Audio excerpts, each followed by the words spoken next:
Welcome to Lakshmi Vasavi silks. Lakshmi Vasavi silks లో ఇంకొక beautiful కంచిపట్టు collection అండి. చాలా బాగుంది కలెక్షన్. సో చాలా మంది టిష్యూలో ఇప్పుడు చాలా రొటీన్ అయిపోయింది, కానీ మన దగ్గర టిష్యూలో చాలా వెరైటీస్ ఉన్నాయి. ఎందుకంటే ఒక్కొక్కరు సెలెక్షన్ ఒక్కొక్కరు ఒపీనియన్ అండి. కానీ ఇలా మనకి రేషియంలో కూడా చాలా మంది అడుగుతున్నారు కలెక్షన్స్. లైట్ వెయిట్ లో బ్యూటిఫుల్ కలర్ కాన్సెప్ట్స్ తో చేపించినటువంటి కలెక్షన్స్ అండి. లావెండర్ రెడ్ ట్రెండింగ్ అండి. అసలు చాలా అంటే చాలా బాగా రన్ అవుతుంది. వచ్చిన వాళ్ళు ఈ కలర్ కాంబినేషన్, ఈ శారీస్ ని చూస్తే మళ్ళీ ఈ శారీ పక్కన పెట్టట్లేదు, డైరెక్ట్ బిల్లింగ్ దగ్గరికి వెళ్తుంది అనమాట. అంత క్రేజ్ రన్ అవుతుంది. లావెండర్ కి సిల్వర్ జరీ తీసుకుంటున్నాం. రెడ్ కలర్ కాంబినేషన్ లో కూడా సిల్వర్ జరీ. బేసిక్ గా రెడ్ కి గోల్డ్ అనేది కామన్ గా వచ్చేటువంటి జరీ కాంబినేషన్ అండి. బట్ సిల్వర్ రావడం వల్ల మనకి బార్డర్ ఇంకా హైలైట్ అవుతుంది. ఇది వచ్చేసరికి మనకి బ్లౌజ్ అండ్ పళ్ళు రెడిష్ పింక్ కలర్ కాంబినేషన్ వస్తుంది. బ్లౌజ్ వచ్చేసరికి డబల్ షేడ్ లోనే మనం ప్లెయిన్ బ్లౌజ్ తీసుకుంటున్నాం. ఇవే కాదండి, ఇవన్నీ కూడా reasonable prices. Number of designs అండి, number of designs, number of colour combinations.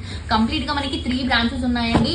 ఈ 3 బ్రాంచెస్ లో కూడా మొత్తం కలెక్షన్స్ కంచిపట్టులో మస్తు ఆప్షన్స్ ఉన్నాయి. అంటే మీరే అర్థం చేసుకోవచ్చు కంచిపట్టులో మనకి ఎన్ని ఆప్షన్స్ ఉన్నాయని చెప్పేసి. సో ఇది చూడండి ఎంత బ్యూటిఫుల్ ఉందో శారీ. అండ్ ఇది కూడా పింక్ అండ్ గ్రీన్ షేడ్ అండి. చాలా అంటే చాలా బాగుంది ఈ శారీ కూడా.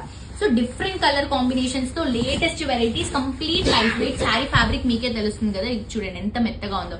బేసిక్ గా పట్టు శారీస్ మనం రఫ్ అండ్ టఫ్ యూజ్ చేసినప్పుడు మడత పడడం కానీ, లేకపోతే ఫినిషింగ్ అనేది లేకపోవడం కానీ ఉంటుంది. అవి ఏంటంటే క్వాలిటీ బాగాలేనప్పుడు. బట్ ఈ శారీస్ మీరు చూడండి